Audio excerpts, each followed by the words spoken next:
The business has brought the most personal growth for me than like more than my divorce, more than therapy. You launch a business and all of your insecurities come out. Welcome to Life Chapters Podcast with Luis Vega. Welcome to Life Chapters. My name is Luis Vega, and today's special guest is Paola Castro. She's the founder and CEO of Todos X. Paola, welcome. Thank you. I'm so excited to be here. Pleasure. Now, can you tell us a little bit about you and what you do today? I am the founder and CEO of Todos X full-time, which wasn't always the case, which is a software company. Our mission is to make dance profitable. And so it's a marketplace. We have two customers. Customer is the dance studio owners or independent artists. So we help them create sustainable, profitable businesses while preserving their art, which is the most important part. And then the other customer is anyone that wants to dance. So the whole rest of the world. And those are the two groups of people that we are bringing together. Okay. Yep. How did you get this idea of creating Todos X? Funny, I feel like I'm performing, but I'm not. I'm like pitching. Do you want to invest? Maybe we can talk about it. Yeah. Okay, so where did the idea come from? I am not a dance studio owner or dance teacher by any means. I am the other customer. I am the person trying to find dance. So this goes back to 2019. I was a software engineer in San Francisco doing my software engineering on the day-to-day. Very stressful. And I was like trying to find meaning in life. And I remember I saw a flyer in a bathroom at a bar the picture of a dance troupe. Okay. And their performance that had happened already. It was like in the past. And I remember, it's funny because this is such a small moment in my life, but I remember thinking, wow, that's so cool. I'm never going to get to do that. This is not going to happen for me. Like, you probably have to have been dancing since you were a kid. But how cool would it be to like wear that costume, match with the rest of your troupe and like get on stage and dance to the music that you grew up with, like salsa or bachata. Fast forward maybe like a few months, my best friend came home. We were living together. And he was like, I found this bachata class. And and he found it from a little like flyer, like a physical flyer. I'm a software engineer, so I'm like, paper, what's that? And I was like, okay. And I was really excited. I'm like, how did you even find that? Like, where do you find these dance classes?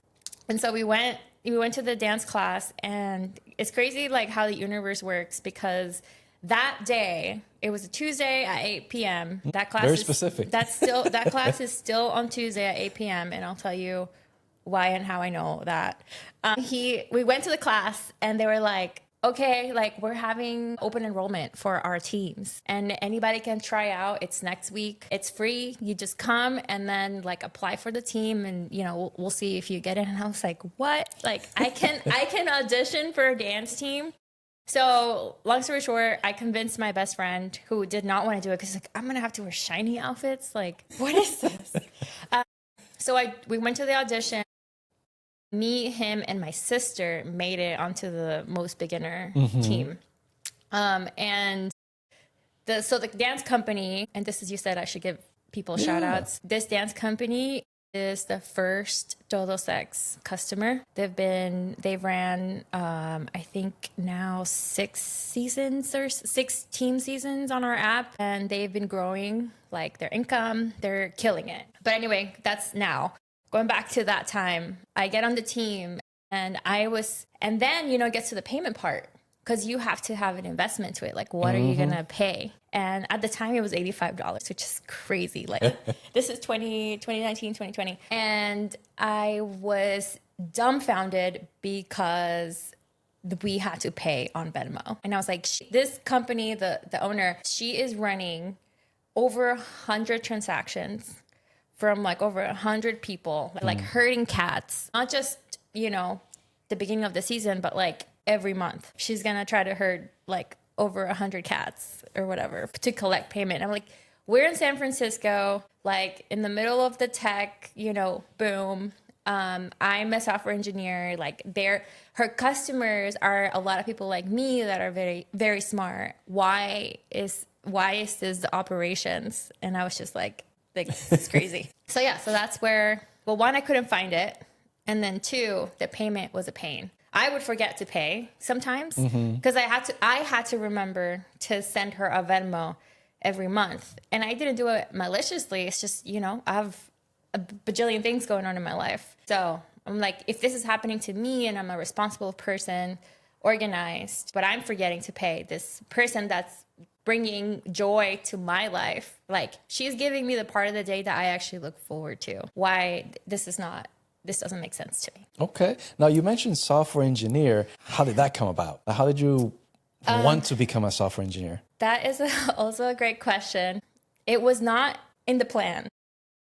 So tell me what the plan was, and then we go into this. So my parents are doctors, and that is an important part of the story because I thought I wanted to be a doctor. So I actually went to school to study biochemistry because that's the best foundation for medicine. And then, so I went to UCLA and I did the biochemistry degree almost to the end. I mean, I did finish it, but the last quarter of school, I took all of my requirements for the major so that I could just do electives the last quarter, the very last quarter.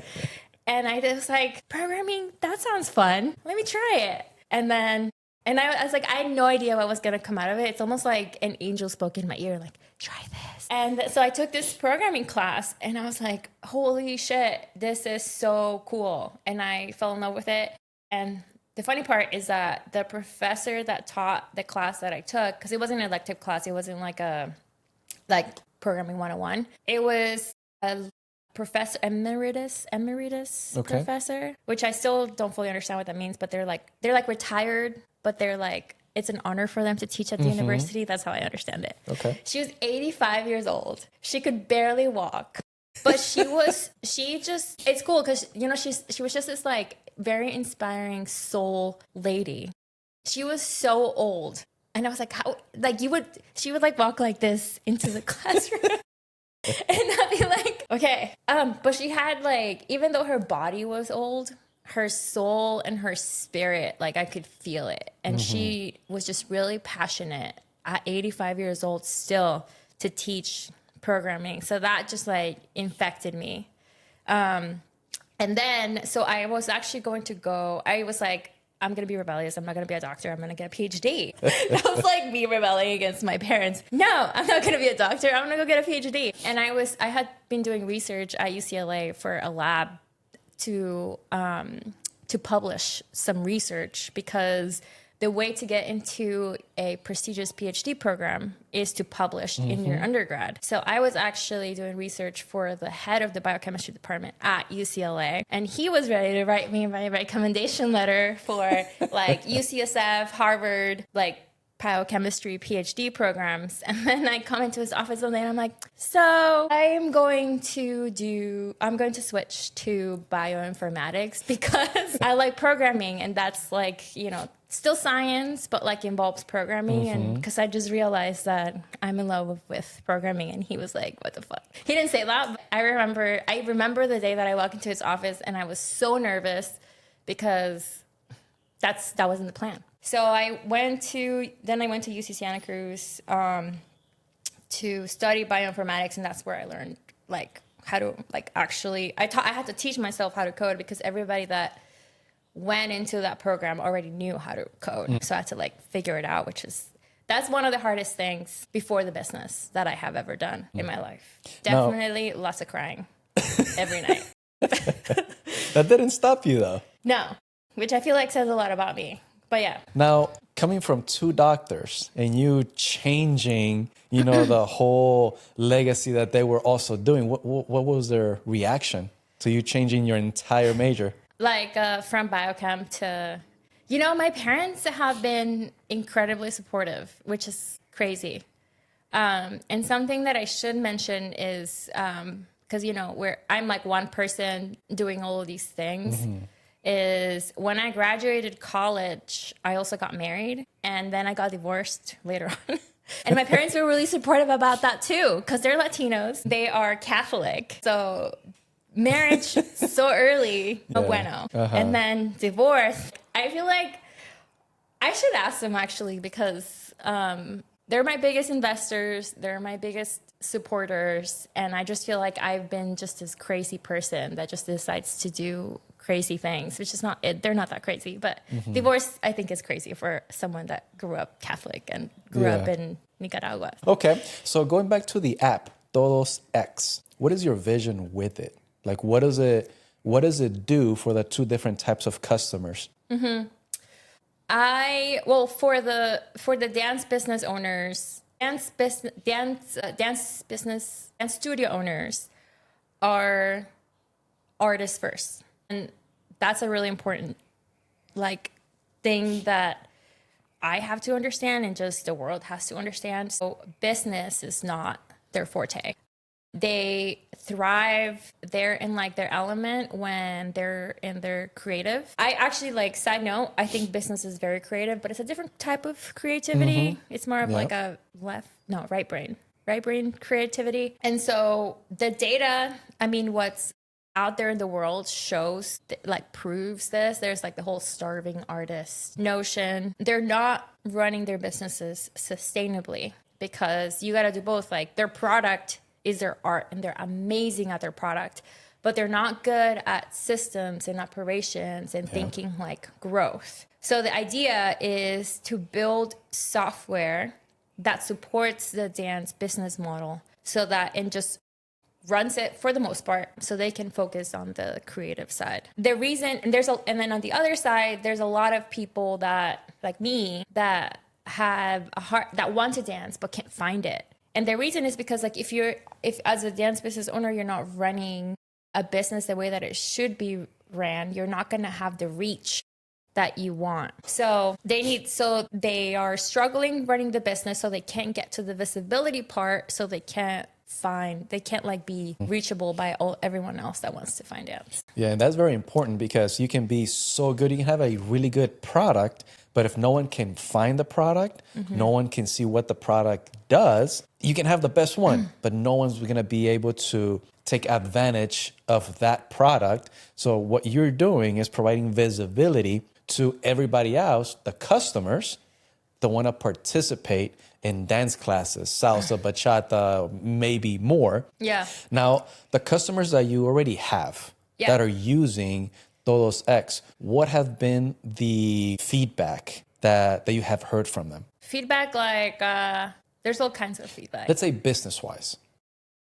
Yeah. So I guess I'll just start to answer the question. So my idea, and by the way, we pivoted a bunch of times from the beginning. Business-wise for Todos X, the idea is to, as a business, to be as close as possible to how our customers make money, because that creates a very retention-based business. Anyone that comes to work and that comes into Todos X, we're going to be in a very long-term relationship, because we'll be processing all of your income, most of your income. And the idea is, which I think makes sense for dance, is the subscription model, because it should be dance in order to grow. And a lot of people that want to go into dance is something that they want to do ongoing, so they wanted to support the subscription model. And the product that it has the highest retention in dance are dance teams. So our first we launched with teams, and we only did teams for a long time. And then we got some feedback that this was one of the biggest feedbacks, that teams they wanted to have all of their offerings in one place, not just their teams. So then that's when I was okay, we have to do, which I actually was a little bit resistant in the beginning, because it's hard. I was we have to handle classes and series and workshops and events and all of these. And I'm oh my God. And scheduling with teams, you don't really have to do scheduling. But when you add money and time and a bunch of other variables, things just start to get exponentially complicated. So I was resistant to lot to like even creating that product, and we're still in the middle of it, honestly. But we're doing well. So that was one piece of feedback. What's another like big one? I'll share something that's like kind of vulnerable that I learned, I guess, the hard way, which I know you have a question. Okay. Is as a software engineer, I was so used to hiding behind my laptop and not having, people are always surprised when I tell them that like I used to like hide and not like talk to people, because I feel like I'm in my element now doing this, talking to people, doing the business side. I'm not coding anymore. I have 2 other people that are coding, but I did code for like 3 years, the app. And I was scared to talk to my customers because I was afraid of the feedback. I did not want to hear negative feedback because I'm like, I put this thing out there and you don't want to hear like, oh, I don't like it, you know? So for a long time, I think this hurt the business. I think we maybe could have grown a little bit faster, quicker in the beginning if I had been in like constant communication with my customers from the beginning. So that's something that I had to learn slowly through like pain, I guess you could say. Now, what steps did you took to start getting yourself be less fearful and put yourself out there to communicate with your clients, your customers? Honestly, I don't know. I wonder if other people that you had on the podcast have touched on this, which is that I did not expect that the business has brought the most personal growth for me than anything, like more than my divorce, more than therapy. Like you launch a business and all of your insecurities come out. So I think the thing that made the growth that made the biggest difference was just putting my ego away, which I don't know that I do completely, but just shutting up and listening. Like, who cares, Paola, what you're thinking or like what you're feeling? I mean, it does matter, but like, can you put that away for a second to really listen to what they need, what they're telling you? And it's really beautiful, actually, because I was so afraid. I can't even describe like how afraid I was. But when I actually like leaned in, they're actually they're just humans, you know, like they're willing to talk. They actually want to help. They're just trying to do their own thing. Like they're not trying to hurt me. They're just telling me like what's happening for them. And then we just get to connect on a more like human level. And I feel like they grow more and I grow more and the business grows more. Yeah. I'm glad that you're sharing this vulnerability that you had, because business will test every single person. And I guess that test at the beginning that exposes all your weaknesses, a lot of the times it makes people quit. Oh my God, yeah. And say that business is not for them because of all these obstacles that they're seeing, but they don't realize that it's them that they have to grow so they can keep on pushing forward. Now, did you ever think about quitting at the beginning? I think about quitting all the time. I feel like this is just like the founder journey. Like just yesterday, my sister is the main engineer now on the business, and I feel like it's so toxic when I say this. And I was like, Carla, what if can we just get engineering? Can we just go back to being software engineers and making like over 200K? Like, that sounds nice, right? Like, let's just what are we doing? People are not listening to us, like, you know, but I say that and I feel like it might be toxic. I'll figure it out. You know, I'm not like at the end of my journey. I'm in the middle, so I struggle with things. But then I think about that, and that honestly is one of my motivators. Like, that sounds terrifying. Even though that sounds like a cushy amount of money, I do not want to go back to work for someone else's vision. Then I think about like my vision and what dance has done for me and what it does for people. And I'm like, well, who else is going to do this? Somebody, like, I gotta stay the path. Well, I can, you know, like I'm doing everything in my power. Like I can't just like also like run myself dry. I have to like nourish myself. Now, you mentioned not go back to work for someone else's vision, but work for yours. Yeah. What makes you say that? What do you mean? Like, why would I not work for someone else, or why? What makes me say that is my prior experience in software engineering. Like, the vision that I didn't really care, honestly, what the vision was for the company. As a software engineer, which I think is actually the case for a lot of software engineers, is just you're giving the product that you're going to build, somebody else already thought about it. And so they tell you like, this is what you're building. And then you go and build that thing. So the glamorous part is that you get to think about like how the programming is, which is what a software engineer will talk about to another software engineer, like, oh, what framework are we going to use for this? And like, how many lines of code did you write for this? Which like less is more. And like geek out about like that stuff. But that doesn't sound, it was fun for years for me to have those kinds of conversations. But now I'm in a different chapter of my life. If I go into a software engineering team and we're talking about like, oh, what framework do we use for this? I'll be like, I don't care. Who is this code impacting? That's more like of what I care about. When you see what this technology is doing for people is what I'm more into now. Okay. So now you mentioned that, software engineering, married at a young age, divorced at a young age as well, Catholic parents, Catholic upbringing, doctors, all these things, the up and downs in business, quitting as of yesterday. Has there been anyone that you can think of that has helped you keep on motivating you and pushing you forward? Like, hey, Paula, don't give up. Yes. Many people.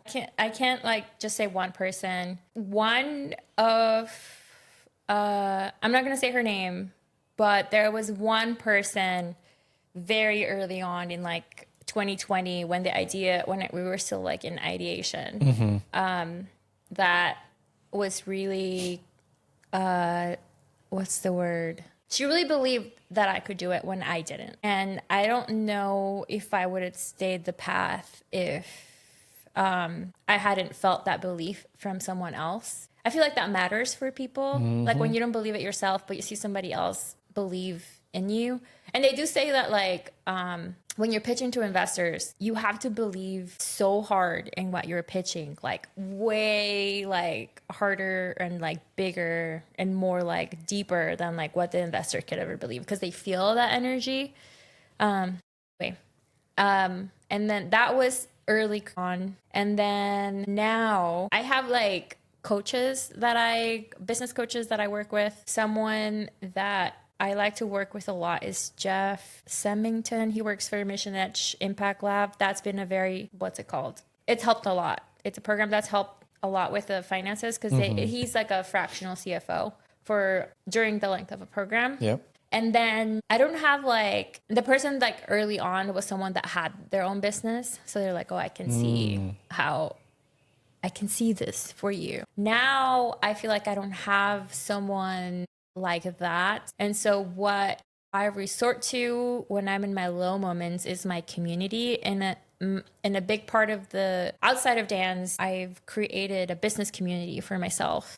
And so I'm on the board of Business for Good, and everyone else on that board is a business owner, and they become my friends. So whenever I guess I'll mention, it's not easy to be an entrepreneur and be like in the low points and talk to someone that doesn't understand. That's not like a business owner or an entrepreneur themselves, like someone that has like a 9-to-5 job. It's a different mentality. Way different. It's like a different breed of people. So like to say something controversial, I feel like the people around me have been shifting from like 9-to-5ers to business owners and entrepreneurs because it's more aligned. You like as a business owner, I feel like and just as a human, like going through your journey, you shed past like relationships and like make new ones, and hopefully it's getting more aligned. I think people that are there to like that help me like pick myself back up is right now my fellow business owner entrepreneur community. I'm glad that you mentioned that, because as we get more in depth into our journey, whatever that journey is for you and myself is business, being in business, growing our businesses. And if we want to be more successful, we want to align with others that have either done similar businesses or that have been in business that are further ahead, because they're going to share with us the mistakes that they did so we don't have to do it, so we can grow a lot faster than they did. And as a business owner, we're always trying to help that other person that is just starting or that has any failures coming up, any of those things. We're always trying to motivate because we know you can. And it's not easy, and we all know that. Yeah. But that's the fun part. Yeah. To see the growth that you're gonna have in the next months, years, decades. And we all want to be part of that journey, be like, oh yeah, Paola, you got it. I saw you from day one all the way to like 50 years later, and that legacy keeps on going. Yeah. That's awesome. Now, what stage are you currently in? For the business, we are launched. I would say, I feel like I always give a different answer. We are really close to product market fit. What do you mean by that? Product market fit is when the product is at a place where it fits the target customer perfectly. Okay. And you're So- talking so we're about missing- the two different types of customers, right? Yes. Yeah. So there's a few like functionalities that we have to build into the app before like we can scale and I can ramp up. I'm like right now, like selling is very, what's it called? Outbound sales. Like I literally go to a studio, I talk to the owner or I talk to the artist like one-on-one, and also a lot of referrals. So to really ramp up on sales, we really got to hit that product market fit, which will happen this summer. And yeah, and I want to publish, I don't know when this is going to be published, so this will be fun. I can tell you we have 3,000 dancers on the platform. Oh, nice.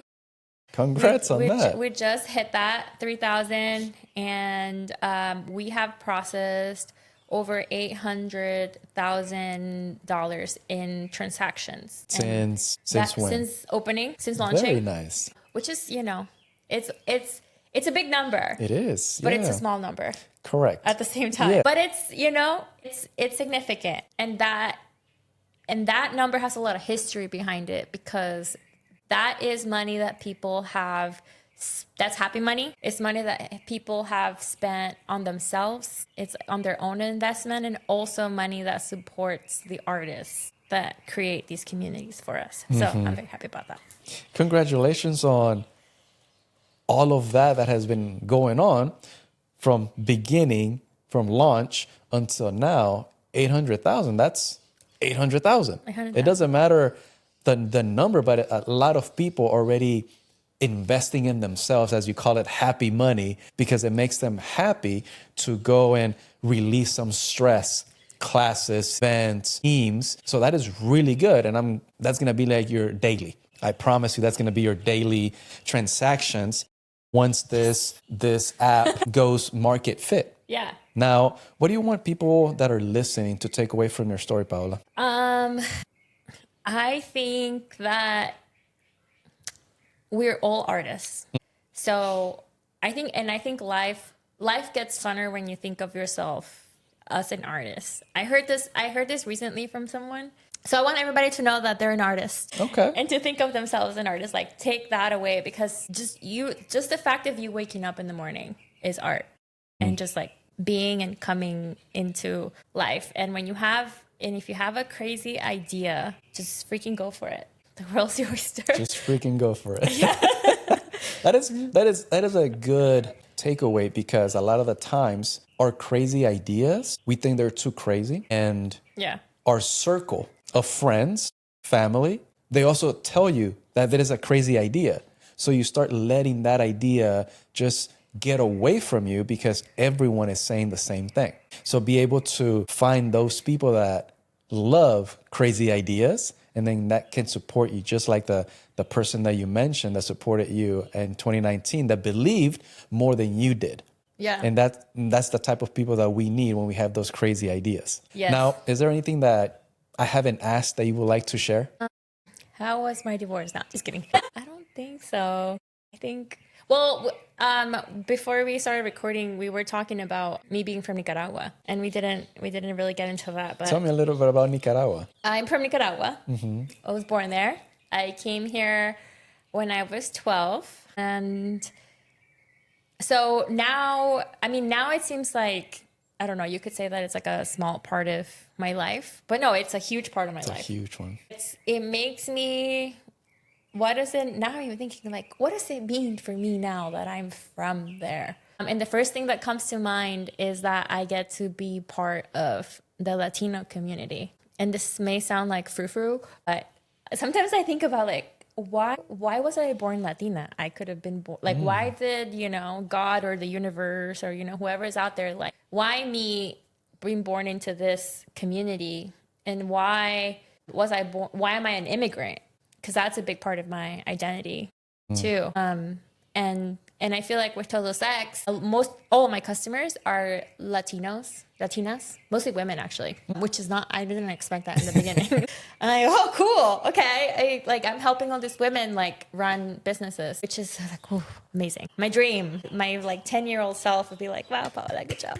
But now I feel like the Latino community and our immigrant experience has a lot of healing power for the world. And dance, I think, is one of those vehicles for healing. And I just want to make it available. So I agree with that. Dance, being creative, music has a lot of healing benefits to it. yeah, a ton. Because movement, when you listen to music, like it does something with your brain waves that just releases a bunch of stress that you might have from your day-to-day, either in business or your 9 to 5 kids. There's so many things out there that create stress. But if you can find a place to go relax and dance and meet a different type of community, that could be your outlet. Yeah. So It's like that third space. That third space. So just like with your app, you're allowing people to find all this type of events that can release stress and at the same time invest in themselves. And it also the people that are the creative dancers that have their studios to also grow their businesses a lot more. Yes. I like that. Okay.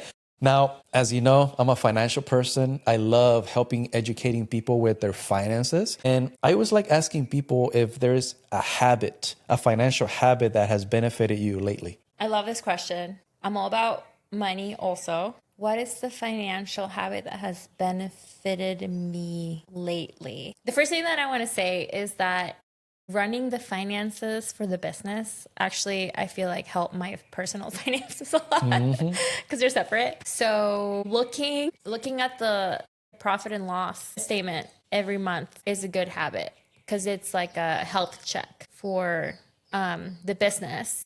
And I never did that for my own personal finances in my life, but I've started to do like a health check for my personal finances now too, because I've been doing it for the business as well. So it's kind of like, I have this thing, when you want to, for athletes, when they're training for a specific performance, like say, I don't know, to swim like 50 yards, then in practice, they like make that event just like a lot harder. Like instead of swimming 50 yards, you like try to swim on the same speed for like 100 yards so that when the event actually happens and the 50 yards is like, it's easier because you've done it like harder. That's like one of my approaches to a lot of the things that I do. Like, let me take it like to the next level so that the baseline is good type of thing. So with finances, it's like, let me start my own business. How do I get better at my own personal finances? Launch a whole thing and like run the financials for that so I can be good at my own personal stuff. I don't know. Yeah. That is good that you mentioned checking the profit and loss statements on the business side, but also checking very similar on your personal side. Because a lot of the times we just spend. We get money, we spend, and at the same time, we don't even know how much we have left. Do we still have some money? Yeah. Or are we going on the negative? So it is a good habit to have weekly, monthly, every quarter to be able to see how the health on the business and then also on the personal. Yeah. Now, I have one last question that my last guest left for you. For me. They said, what is one fear you had that you overcame and now makes you who you are? Oh God, a fear I had that I overcame. That's a hard question. Do you have an answer for you? I do have Can one. you start? I do have one for myself. Okay. Are you allowed to talk about it? And then I go? You want me to talk about it? Yeah. Okay. Have you talked about it before? I have not. Okay. So one of the fears that I had was communication. Okay. And because of business, it's all building relationships, helping individuals understand finances. Therefore, I had to learn better communication skills so I can break down all this complexity and then show it so people can understand everything that they need to benefit from. So I developed different skills in communications, read a bunch of books, and got myself out there to networking events. I started a podcast, even though I'm nervous every single time. Yeah.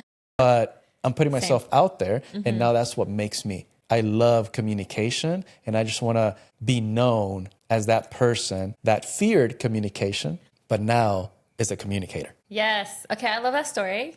Okay, and that made me realize one fear that I overcame, which was actually I never thought that I could launch software publicly and people would use it. And I was really scared of that.